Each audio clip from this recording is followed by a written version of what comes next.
할렐루야, 반갑습니다. 네, 우리 가정에서 또 하나님 앞에 예배하는 모든 주의 사랑하는 자녀들에게 주의 축복이 있기를 축원드립니다. 오늘은 이제 1부 챕터로는 15챕터입니다. 15장 기쁨의 산지라고 그 제목이 달려 있죠. 15가 아니네요. 16이네요. 기쁨의 산의 목자들이라고 하는 이 챕터입니다. 16챕터를 한번 같이 보도록 하겠습니다. 예, 보시면 이 순례자들이 이제 지난 시간에는 절망의 거인에게 붙잡혀갖고 거의 죽을 뻔했습니다. 그래서 크리스찬은 거기서 자살을 생각하기도 하고요.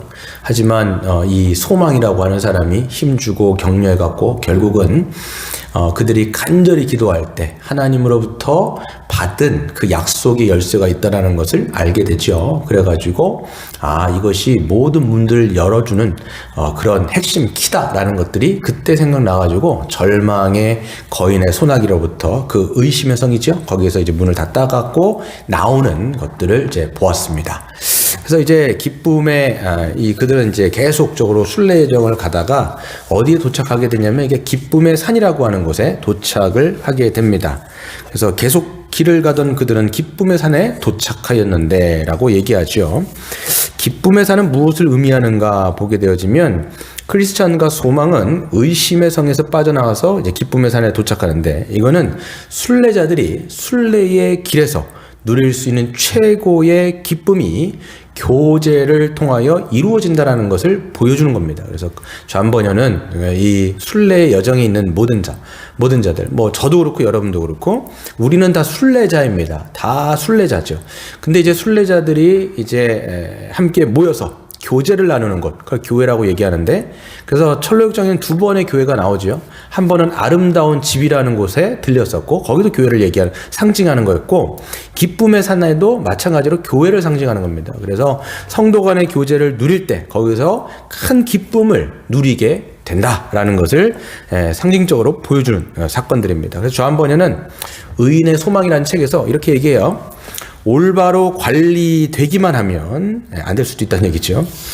교회의 교제라는 것은 세상에서 최고의 영광이 된다.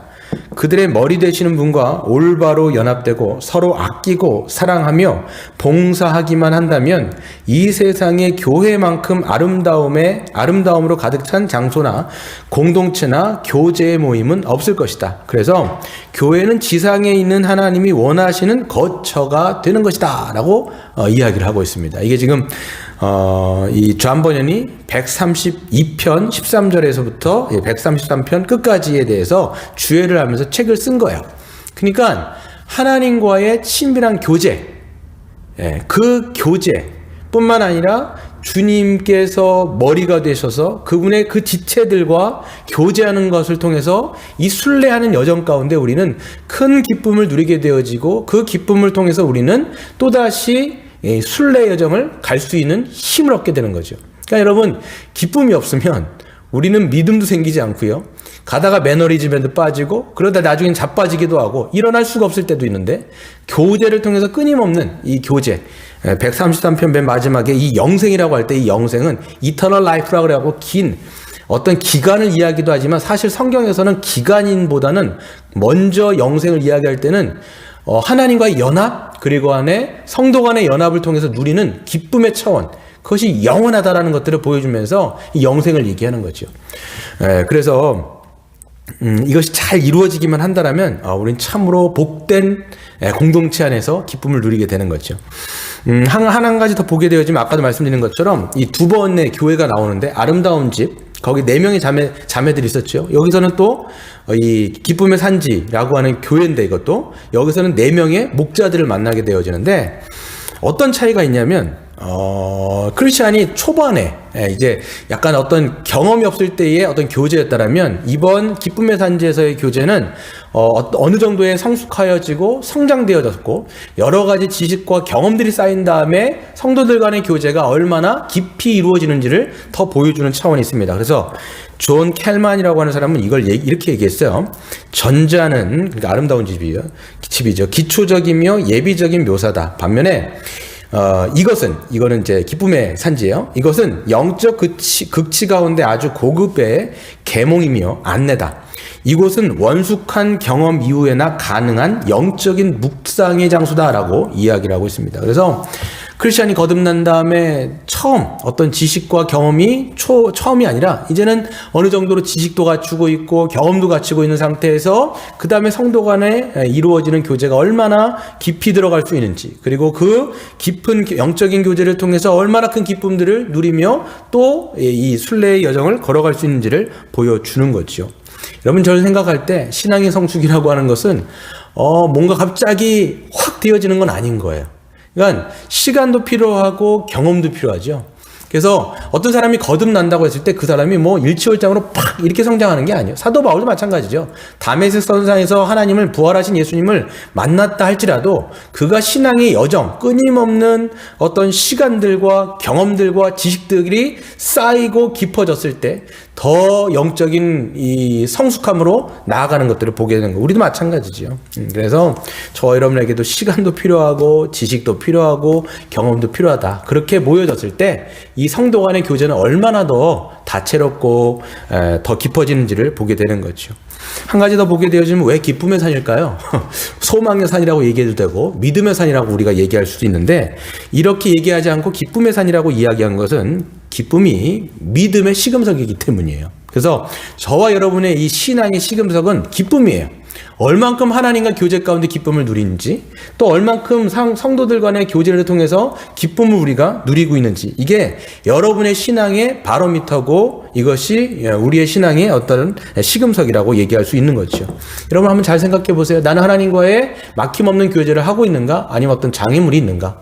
또 다른 성도들과의 교제를 나누는 데 있어서 어떤 영적인 장애물이 있다면 그것들은 여러분들을 헤쳐나가야 돼요. 그것이 용서해야 되는 것이면 용서를 해야 되고, 용서를 받아야 될 것이면 용서를 받아야 되는 것이고, 여러분들 이것을 통해서 영적인 장애물이 분명히 있을 때 여러분에게 영적 그냥 신앙의 성장은 멈춰버려요. 왜 그러냐면 그것 때문에 막힌 담이 있기 때문에 누군가의 관계 풀지 않으면, 하나님 앞에 이걸 해결하고 지체들과의 관계를 해결하지 않으면 절대로 우리는 이 관계를 통한 기쁨은 막혀 있다고 봅니다. 그래서 여러분 이런 것들이 무엇이는지를 생각해보고 하나님 앞에 성령을 구하고, 우리가 주일날 봤던 것처럼 성령을 구하고 성령님을 통해서 지혜를 얻고 하나님 앞에 기도함으로써 그것을 헤쳐나가시는 여러분 되시기를 바랍니다. 그래서 보시면 그 다음에 이제 순례자들을 누구냐면 크리스찬과 소망이죠. 좀 올라가다 보니까 뭘 만나게 되냐면 정원, 과수원, 포도원, 샘물들을 보게 되어집니다. 그랬을 때 그들은 이제 어떻게 하냐면 물을 마시고 몸을 씻은 다음에 포도원에 들어가서 마음껏 과실을 막 따먹지요. 이것들은 뭐냐면 순례자들은 이곳에서 목자들과 함께 교제를 나누며 몸도 안식을 하고 마음도 안식을 하면서 얼마나 여러분 절망에 그 거인에게 잡혀갖고 죽을 뻔했습니까? 몸도 마음도 완전히 그냥 뭐라 그럴까요? 다 갈기갈기 정말 찢어진 상태인데 여기에서 큰 쉼을 얻게 되어지는 것이지요.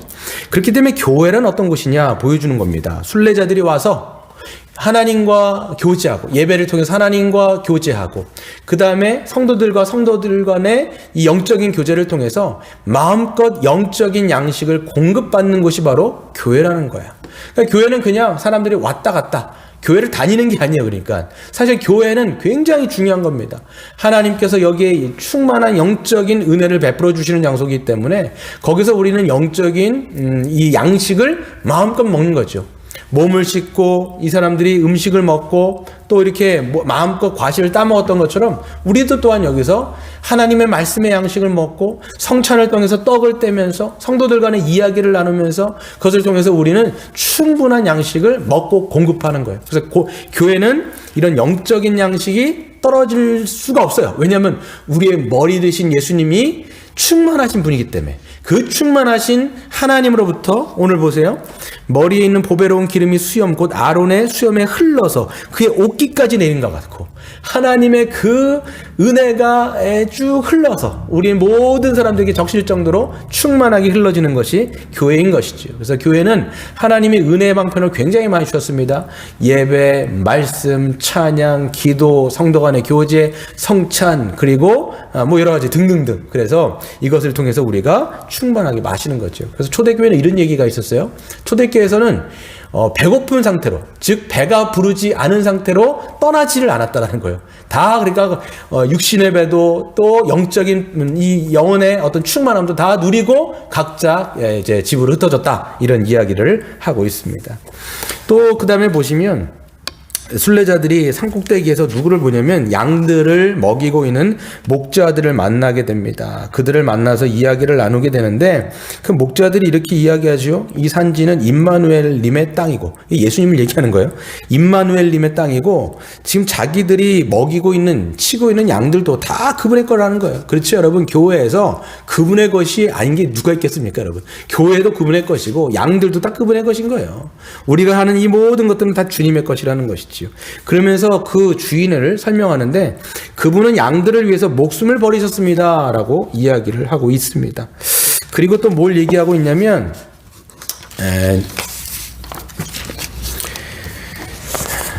그렇기에 목자들은 예수님의 그래서 뭐라고 얘기합니까? 또 목자들에게 이렇게 얘기하죠.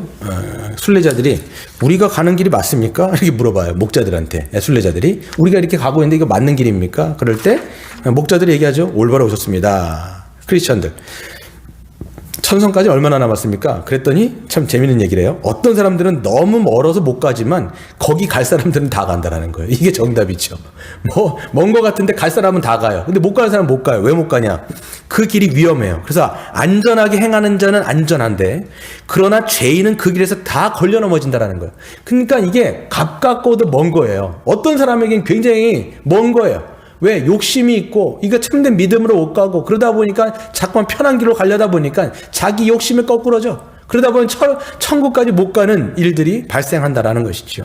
하지만 이제 그 목자들은 잘 오셨다라고 이야기하면서 잘 이제 자기들이 케어해 주겠다고 이야기를 합니다. 여기서 이제 존 번역은 뭘 이야기해 주고 있냐면 목자장이신 예수님이 이 교회에 자신을 대신하여 목양할 목자들을 세웠다라는 걸 보여주는 거예요. 지금 이 목자들이 4명이 있는데요. 그 목자들은 다 목회자를 좀 상징하고 있습니다. 그래서 예수님은 자신을 대신해서 이 당신의 양을 목양할 수 있도록 돌볼 수 있도록 이 목사들을 세워주셨다라고 이야기를 하는 거죠. 존 번연에게는 누구였죠? 갑자기 생각이 안 나죠? 존 기포드라고 하는 목사님이 있었지 않습니까? 그런 것처럼 이 양떼들이 천성문까지 도달하기 위해서는 목자가 반드시 필요해요. 근데 예수님은 그걸 목사를 통해서 다 세워주셨고 목사가 이 모든 역할들을 하는 거예요. 하나님의 말씀으로 정직하게 가르쳐서 진리를 가르쳐서 진리의 문에 입성할 때까지 잘 케어주는 거죠. 그래서 목사가 해야 되는 건 뭐냐면 양떼를 이리로부터 막아주는 거죠. 외부로부터 이걸 막아주는 거예요. 짝대기로 해갖고 오면 이제 대가리를 막 때려가지고 이리로부터 양들을 보호하기도 하고 그 다음에 이 양들이 잘 먹을 수 있도록 쉴만한 물과 푸른 초장에 가서 그들에게 풀을 뜯게 만들고 그 다음에 그들에게 물을 마시게 만드는 이게 목회자의 역할인 거죠.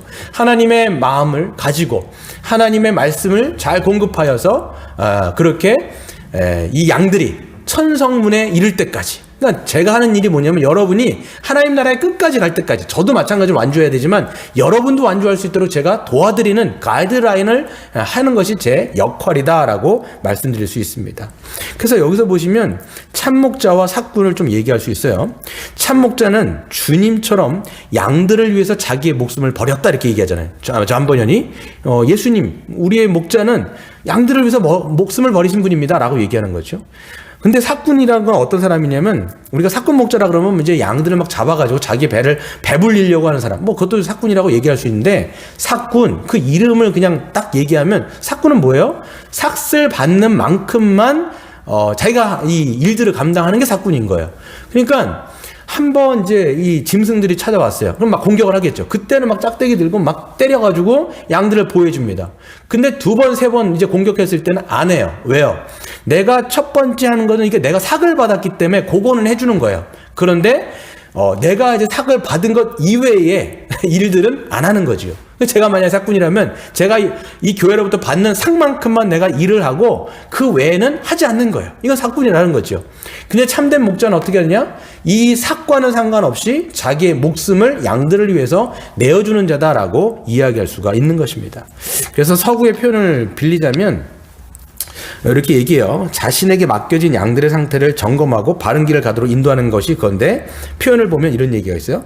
양을 세어보라는 거예요. 양의 숫자를 세어보라. 그래서 카운터 쉐프 이렇게 되는데, 이게 뭐냐면 우리 주님도 말씀하신 게 뭐냐면 100마리 양 중에서, 그러니까 99마리 있는데 한 마리 양을 잃어버리니까 그 99마리를 제껴놓고 한 마리를 찾으러 가잖아요. 그러니까 카운터 십, 양을 세어보는 거예요. 양들이 지금 다 우리 안에 안전한가? 이걸 세어보고, 만약에 없으면, 또 누군가 병들었으면, 뭔가 아프다면, 누가 집 나갔다 그러면 이거를 계속 돌보면서 양의 상태를 점검하고, 이 숫자가 다 100마리인 걸 파악하면 그때 잠을 자게 되는 게 참된 목자다라고 이야기할 수가 있는 거죠. 이런 얘기들을 지금 좌안 번연은 하고 있는 것 같아요, 제가. 그래서 이제 설교를 보면서 더 제가 좀 이야기를 하는 것들인데요. 그 다음에 한 가지 더 보시면, 이제 순례자들과 목자들이요, 교제를 나누는데, 목자들의 이름이 나오죠. 여기서 뭐 뭐라고 되어 있습니까? 목자들의 이름이 지식, 경험, 경계, 성실. 이건 목사들의 어떤 역할들을 얘기하는 겁니다. 지식을 전해주고 어떤 진리의 경험들을 이야기해주며, 경계, 어떻게는 가지 마십시오라고 경계하고 권측하고, 성실, 신실하게 자기도 진리의 길을 가면서 성도들로 하여금 그 진리의 길로 신실하게 가는 것이 무엇인지를 본으로 보여주는 게 바로 이 목자들의 역할이다라는 것들을 이 이름들을 통해서 알려주는 것입니다. 그래서 목자들이 이 순례자들에게 질문을 던져요. 그 질문을 던지는 게 그 아름다운 집에서 4명의 자매들이 질문을 던졌던 것과 거의 동일한 질문을 던집니다. 어떤 질문을 던지냐면 이런 질문을 하죠. 어디서부터 왔는지. 이게 뭐냐면 출발점이 어디였냐라는 거예요. 정말 거듭났느냐? 정말 예수를 믿고 십자가를 통해서, 거듭남을 통해서 좁은 문으로 오고 있는지, 그 출발점을 얘기하는 겁니다. 그 다음에 그분의 어떻게 이 길을 가게 되었는지, 어떻게 이렇게 그 출발점으로부터 이 길을 어떻게 왔는지, 또 어떻게 어려움들과 고난과 고통과 역경들을 헤치고 인내하면서 이렇게 왔는지, 이런 것들을 지금 물어보고 있는 거죠. 그러니까 교회는 목사들이, 이제 목자가 뭘 물어보는 거냐면 계속 성도들 간에 이렇게 얘기하는 거예요. 어떻게 시작했습니까? 이거 세례 받을 때 얘기하는 거예요. 어떻게 예수를 만났습니까? 그리고 어떻게 이 길을 가고 있습니까? 그리고 어떤 역경들을 통해서 주님께서 역도해 주시고 인도해 주셨습니까? 한마디로 뭐냐면 하나님이 어떻게 당신의 삶에 간섭해서 은혜를 베풀어 주셨는지, 은혜의 간증이 있습니까? 라고 물어보는 거예요. 여러분, 이거 성도들의, 모든 성도는요, 간증이 그래서 다 있어야 돼요. 간증이 뭐니까 막 크게 뭐 새롭게 약속서에 나오는 간증 같은 거 말고, 그냥 여러분이 예수를 만났으면 예수님을 만난 흔적이 여러분의 인생의 궤적 가운데 분명히 있을 수밖에 없는 거죠. 이게 없다라고 그러면 여러분들은 그것을 의심해 봐야 돼요. 내가 정말 이렇게 바른 길을 가고 있는지, 신앙생활을 하고 있지만 내가 출발점부터 삐뚤어져 있을 수도 있는 거예요. 그래서 여러분에게 이런 것들이 있는가? 이런 간증이 있을 때 교회는 거기에서 성도의 교제가 깊어지는 거예요. 네. 그 예수 만난 흔적, 예수 만난 그 인도함의 그 스토리들이 있을 때 우리는 예수를 중심으로 이야기가 전개되는 거죠. 여러분, 한 가지 저는 생각해 봤는데, 교회에 여러분 새로운 사람들이 이제 온다고 생각해 보세요. 교회는 뭘 물어봐야 되냐면, 처음 왔을 때 물론 어디서 오셨어요? 그러니까 이게 집이 어디예요? 이름이 뭐예요? 이런 것도 물어봐야 되고, 뭘 하십니까? 이런 거 물어봐야 되겠죠. 근데 진짜 중요한 걸 뭘 물어봐야 되냐면 이거예요. 어떻게 오셨습니까? 예수 만났습니까? 예수를 만나면서 어떤 길로 오셨습니까? 예수를 만나면서 어떤 궤적을 그리면서 오셨습니까? 라고 하는 질문을 해야 되고요. 교회가 그런 질문을 하려면 여러분도 그거에 대한 답을 갖고 계셔야 돼요. 네. 여러분 한번 생각해 보세요. 나는 그런 답을 갖고 있는가? 여기서 던지고 있는 질문에 대해서 답이 없다라면 성도 간의 교제가 그래서 안 이루어지는 거예요. 여러분, 성도 간의 교제가 깊어지려면 크리스천과 소망처럼 지금까지 주님께서 어떻게 인도하셨고 어떻게 역경 가운데서 주님이 끄집어내셨는지, 어떻게 승리하면서 또 때론 넘어졌지만 어떻게 일어났는지, 이런 거에 대한 이제 이야기들이 있을 때 성도 간의 교제는 굉장히 깊어집니다. 이런 깊은 영적인 경험과 지식이 있는 사람들이 교회에 많으면 많을수록 성도 간의 이 교제는 점점 더 깊어져요. 그래서 여러분이 주일날 하는 그 이제 줌으로 하는 교제라든지 또 목요일날 우리가 하는 교제라든지 지금 이렇게 한정적이지만 거기서도 점점 깊어져야 돼요. 점점 깊어져야 돼요. 왜? 하나님이 우리를 그렇게 인도하셨고 그렇게 갔기 때문에 깊어져야 되는데, 이런 간증이 없거나 이런 내용, 그런 답을 여러분이 갖고 있지 않다면 교제를 해도 이 교제가 형식적이에요. 굉장히 형식적이에요. 그냥 겉도는 피상적인 얘기들. 그러다 보니까 교회에서 일어나는 교제들이 주식 얘기, 그리고 집값 올라가는 얘기, 또 연예인 얘기로 빠질 수밖에 없는 게 왜 그러냐? 내 안에 예수가 없으니까 사변적인 얘기로 튀어버리는 거예요. 왜? 할 얘기가 없거든요. 말씀을 봐도 거기 안에 들어가야 되는데 말씀으로 부딪힌 적이 없으니까 자기도 거기서 은혜가 안 되고 다른 사람에게도 얘기할 거리가 없는 거예요. 우리의 교제는 얼만큼 영적으로 깊어지고 있는지 한번 되돌아봤으면 좋겠습니다. 한 가지 더 보시면요.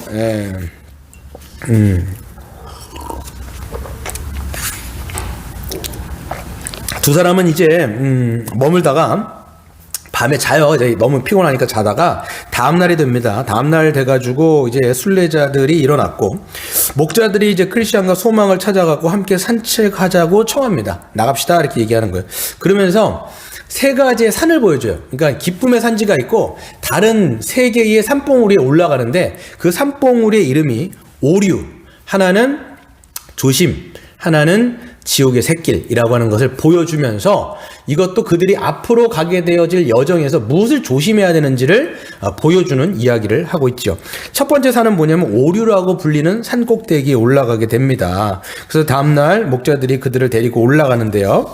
순례자들이 이제 아래를 내려다 보니까 뭐가 있냐면 오류라는 산 꼭대기에서 딱 내려보니까 거기에 그들이 보니 산꼭대기에서부터 떨어져 산산조각 난 사람들의 시체들이 널브러져 있는 것을 보게 되는 거죠. 꼭대기에서 밑을 보니까 떨어졌어요. 거기서 그냥 막 조각조각 난 사람들의 시체가 보이는 겁니다. 목자들이 얘기해 주는 거예요. 저 사람은 왜 저렇게 됐냐면 이렇게 얘기하면서 그 후메네오와 빌레도의 말을 듣고 오류에 빠졌던 사람들이 다 저렇게 떨어진 겁니다. 그게 뭐냐면 후메네오와 빌레도가 어떤 사람이냐면 부활이 이미 지나갔다, 부활은 없다 라고 거짓된 가르침을 가르쳤던 초대교회의 거짓 교사들인 거죠. 근데 그 사람들의 거짓된 오류적인 말을 믿고 따라갔던 모든 사람들도 순례 여정을 가다가 다 삐끄러져 가지고 산 밑으로 떨어져서 다 죽게 된다는 거예요. 근데 왜 시신을 묻지 않았느냐? 순례하는 사람들이 그 사람들을 바라보면서 반면교사 삼으라고 시신들을 묻어놓지 않았다라고 이야기를 해주고 있습니다.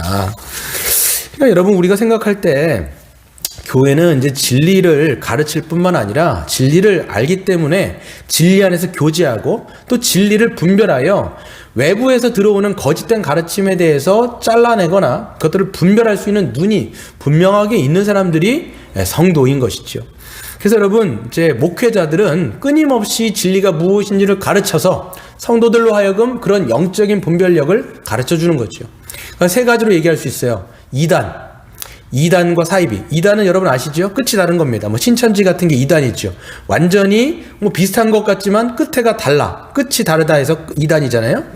근데 이단과 사이비는 좀 비슷합니다. 사이비는 뭐냐면 사회적인 혼란을 야기하는 단체들, 종교성을 가지고 있는데 사회적인 그런 혼란을 가중시키는 그런 류의 사람들을 이제 사입이다라고 얘기하는 거죠. 누군가의 돈을 갈취한다거나 가정을 깬다던가, 옛날에 신옥주라든지 이런 사람들은 사입이 이단성을 다 갖고 있는 거예요. 신천지도 마찬가지죠. 가정을 깨지 않습니까? 사회의 혼란을 가중시키는 그런 게 바로 사입이 이단인 거죠. 뿐만 아니라 여러분, 기독교 장로교 예수 합동이라고 하는 그 간판을 달아놨지만 사실 거기서 가르쳐지는 내용들이 율법주의라든가 아니면 기복주의 신앙이라든지 이런 것들을 가르친다라면 그들의 가르침 가운데서 예수의 십자가 복음과 하나님 나라의 진리가 선포되지 않는다라면 거기도 마찬가지로 비복음적인 것들을 가르치고 있는 이단성이다라고 우리는 사실 이야기할 수도 있는 겁니다. 그러니까 여러분, 우리가 뭐 기독교 방송 CBS를 틀어놓고 있으면 어떤 분들은 정말 주옥 같은 말씀을 전하시는 분들도 있지만 또 어떤 분들은 그렇지 않은 분들도 제가 듣다 보니까 있어요.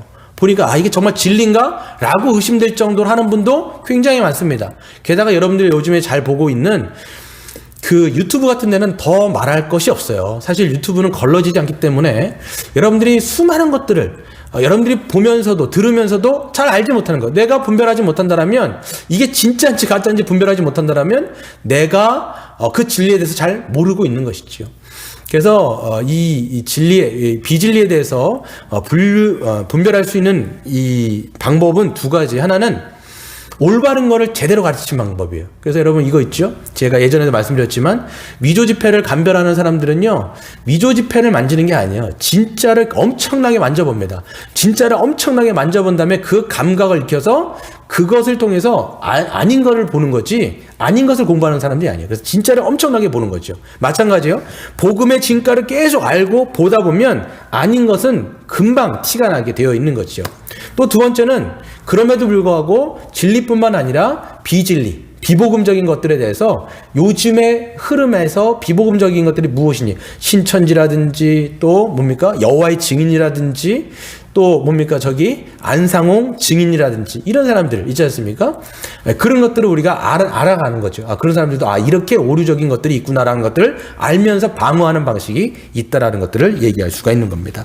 여러분 분별할 수 있는 능력이 있는지. 그래서 이런 거에 한번 빠지게 되어지면 여기 산산조각 나서 널브러지는 것이지요.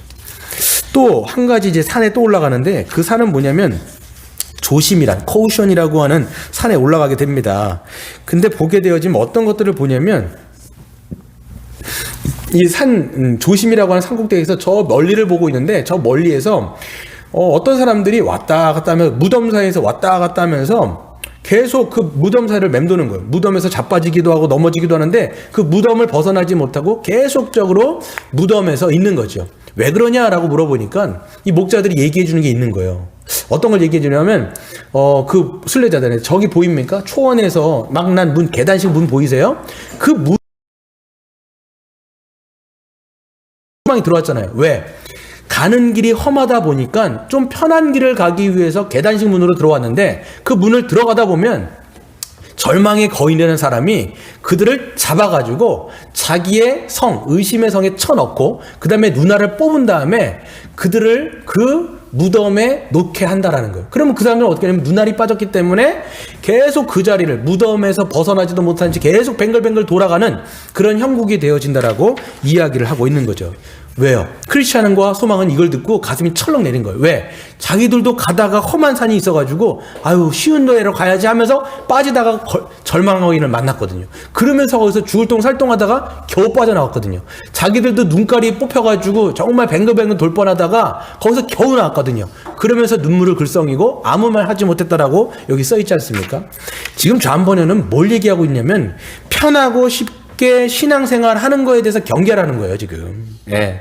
성도의 길은 넓고 편안한 길이 아니라 좁고 협착한 길인데, 인간의 본성이 자꾸만 편안한 걸 얘기하고 쉬운 길을 얘기하고 굳이 십자가의 길을 가야 돼? 좀 편하게 믿으면 안 돼? 예수님 믿고 잘 되면 안 돼? 그러면서 우리가 편하고 쉬운 길, 그러니까 꽃길만 걸으려고 하려고 생각할 때 신앙이 분명히 결국은 이렇게 절망의 거인에게 들어가게 되어지고 거기서 이제 눈이 뽑히는 거죠.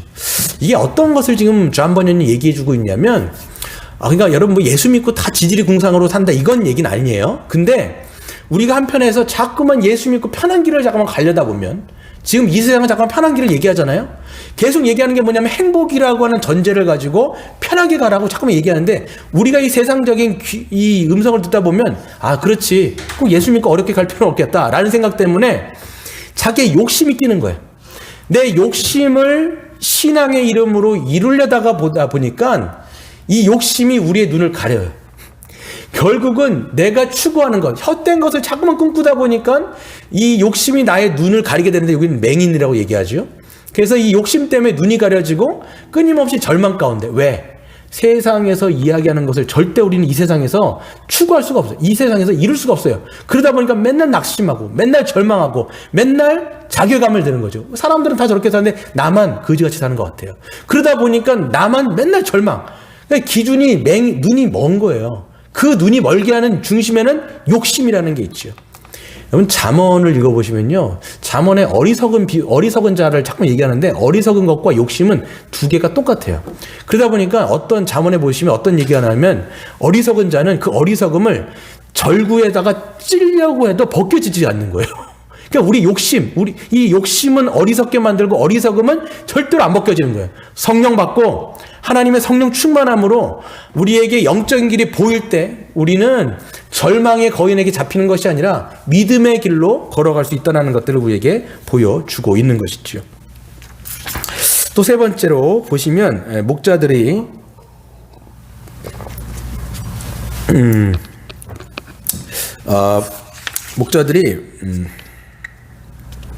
한 가지 가게 됩니다. 하나는 이제 어떤 낮은 땅으로 이제 가는데 지옥의 샛길, 그러니까 지옥은 아니에요. 지옥은 아닌데 지옥으로 가는 샛길, 아주 그냥 곧장 갈 수 있는 샛길을 보여줍니다. 그래서 그쪽으로 가라는 게 아니라 지금 목자들은 문을 빼꼼히 열어준 다음에 순례자들로 하여금 한번 보라는 거예요. 저기 뭐가 있는지 좀 보라는 거예요.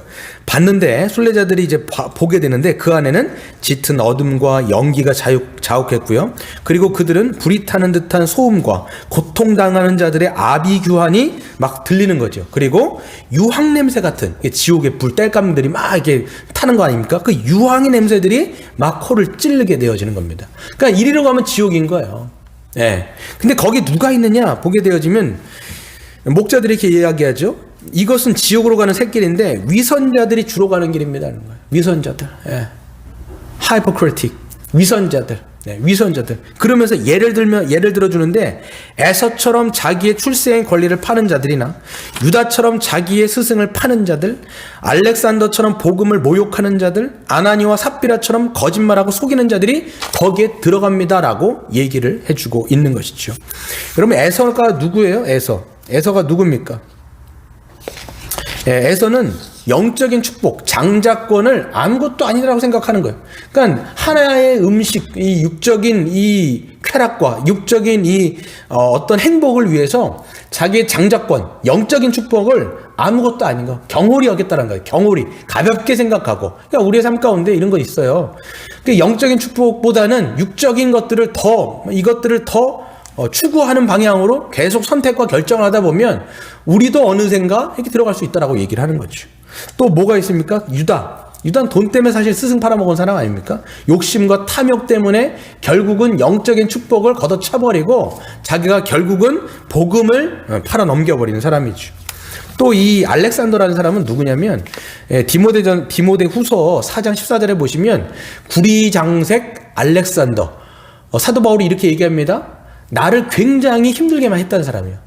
처음에 이 알렉산더는요, 사도 바울과 함께 동역했던 사람인 것 같아요. 그런데 나중에는 바울을 너무나 괴롭혔어요. 해를 가했다라고 얘기해요. 해를 가했다. 하나님이 그에게 보응해 주기를 원한다라고 얘기할 정도로 나중에는 아주 박해했던 사람이 알렉산더라는 사람입니다. 그리고 아나니와 삽비라도 마찬가지죠. 자기들의 허영을 위해서, 사실 이 사람들도 신실한 것처럼 보였지만, 겉으로는 다 그렇게 보였지만 교회를 속이다가 한날에 둘 다 아내와 남편의 싸그리 목숨을 잃게 되었던 그 샘플이 바로 아나니아와 삽비란 거죠. 그럼 목자들이 뭐라고 이야기하냐면, 여기서 우리가 경고를 좀 잘 들어야 돼요. 뭐라고 얘기하냐면 그쵸. 그들은 꽤 오랫동안 이런 진리의 길을 걸어가는 것처럼 보였다라는 거예요. 저 사람들은 당시에 얼마나 멀리까지 왔다가 저렇게 비참한 상황에 빠졌습니까? 어떤 사람들은 꽤 멀리까지 왔고 어떤 사람들은 이 산에까지도 미치지 못했습니다. 그러니까 그들도 순례 여정을 가는 것처럼 보였다라는 거예요. 가는 것처럼 보였다가, 그러니까 겉은 멀쩡해 보인 거예요. 에서, 유다, 아나니아, 삽비라, 알렉산더, 겉은 멀쩡했다라는 거예요. 다 순례자처럼 보였다라는 거예요. 근데 결국은 자신들의 그 위선 때문에 결국은 끝까지 가지 못하고 다 지옥의 샛길로 들어갔다라고 이야기를 하고 있는 것이죠. 저희는 참 이건 경고의 말씀을 우리는 들어야 하는 것이죠. 저도 마찬가지고 여러분도 마찬가지고 이 외식이라고 하는 건 사람들에게 괜찮은 척, 거룩한 척 포장하게 되는 거죠. 다 포장하게 되는 거예요. 믿음이라는 게 아니라 이 믿음 위에다가 잠깐 뭔가를 잠깐만 해가지고 뭔가를 잠깐만 가리는 겁니다. 근데 여러분, 이 가리는 것은 끝까지 못 가요. 결국 끝까지 못 갑니다. 왜? 언젠간 드러나게 되는 것이지요. 첫 출발점인 십자가를 통한 거듭남이 아니라 다른 것이 목적이 되어서 예수를 쫓고 있다면 첫 출발점부터 다른 거예요. 그러다 보니까 가는 것은 비슷해 보이는데 맨 마지막은 천성문이 아니라 지옥이었다는 것이지요. 우리의 출발점은 진지했는가? 믿음으로 들어왔는가? 또 우리가 가는 선택들이 영적인 축복을 통하여서 이 진리의 길을 걸어가는가? 아니면 하나님이 주시는 영적인 축복은 소리하고 에이 뭐 이딴 건 뭐 이건 뭐 에이 이렇게 하면서 육적인 어떤 것들만을 우리가 요구하면서 그런 선택을 하면서 우리가 잠깐만 그 길을 모색하고 있는 것은 아닌지, 이건 굉장히 우리가 두렵고 떨림으로 구원을 이루라고 말씀하신 것처럼 빌립보서에서 보면 말씀하시죠. 그러므로 나의 사랑하는 자들아, 너희가 나 있을 때뿐만 아니라 더욱 지금 나 없을 때에도 항상 복종하여 두렵고 떨림으로 너희의 구원을 이루라는 거예요. 끝까지 안심하지 말라라는 거예요. 그래서 여러분 보시면 이걸 본 다음에 순례자들이요, 경각심을 갖게 됩니다. 그렇다. 하나님의 힘이 아니면 우리는 거기까지 못 가겠다. 하나님 우리에게 힘 주십시오. 우리가 걸어갈 수 있도록, 저 끝까지 갈 수 있도록 하나님 우리를 붙들어 달라고 이렇게 기도하며 나아가는 것이죠. 마지막으로 보시면 이제는 이제 순례자들이 목자들과 교제를 마치고 또 이제 다시 순례의 길을 한 가지를 보여줘요. 한 가지를 보여주는데, 청명이라고 하는, 영어로는 clear라고 되어 있죠. 청명이라고 하는 산원에 올라가갖고 망원경을 쥐어지고, 저쪽은 뭐냐면 바로 그들이 도착할 천성문인 거죠. 천성문을 보게 하는데 여기서 참 이렇게 얘기하죠. 그들의 손은 부들부들 떨렸다. 장애물 때문에 그들은 망원경으로 사물을 똑똑히 볼 수 없지만 이를 통해 대문 같은 것과 그곳의 영광을 약간 볼 수 있었다. 이거예요, 여러분. 이게 지금 뭘 보여주는 거냐면, 교회를 통해서 하나님의 말씀이 선포되어지고 우리는 그 천성문, 맨 마지막 하나님 나라의 완성을 희미하게 보는 거예요. 무엇을 통해서? 하나님의 말씀을 통해서. 교회라는 어떤 곳이냐면, 여기에 진리가 있기 때문에 그 진리를 통하여 그때의 영광을 지금 좀 맛보라는 거예요. 희미하다라는 거예요. 지금 여기서 보면 완전하게 명백하게 보이는 건 아니지만 믿음을 통해서, 하나님의 말씀을 통해서 하나님의 영광이 무엇인지를 우리가 보는 것이지요. 그걸 보기 때문에, 그 문이 보이기 때문에 걸어갈 수 있는 거예요. 보이지 않는다면 못 가지요. 그러니까 여러분, 교회는 끊임없이 진리의 말씀을 선포하고 하나님의 말씀의 영광을 희미하게나마 보고 맛보게 했을 때 이 순례자들이 함께 걸어갈 수 있게 되는 것이죠. 그래서 이렇게 찬양합니다. 이렇듯 목자들을 통하여 비밀이 계시되었으니 이 비밀은 다른 사람들에게는 감추인 것이라 만약 누구든 깊은 것, 감추인 것, 신비로운 것을 보고 싶거든 이 목자들에게 오시오. 여러분, 이게 교회가 사람들을 초청해야 되는 초청의 메시지인 거예요. 여기 오면 그때의 영광을 볼 수 있습니다. 여기에 오십시오. 여기에 오십시오라고 교회는 선포하고 그것들을 전하는 것이 바로 교회인 것이지요.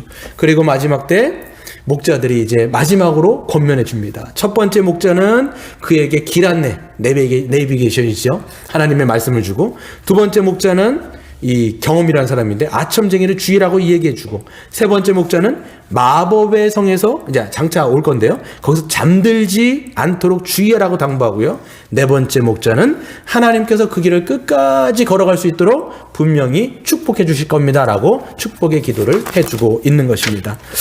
여러분, 말씀을 마치겠습니다. 여러분, 우리가 이 교회란 어떤 곳이냐?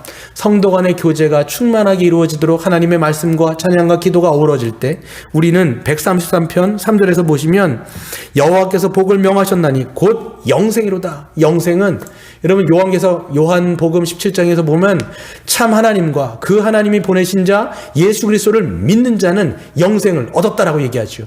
하나님과의 참된 교제과 그리고 다른 지체들과의 말씀이 중심되어서 이루어지는 교제를 통해서 우리는 거기서 사랑의 교제, 즉 영생을 누리게 되는 것이죠. 영생을 맛본 자들은 맨 마지막까지 그 충만한 것들을 이루기 위해서 달려나가는 저와 여러분 되시길 주의 이름으로 축원드립니다.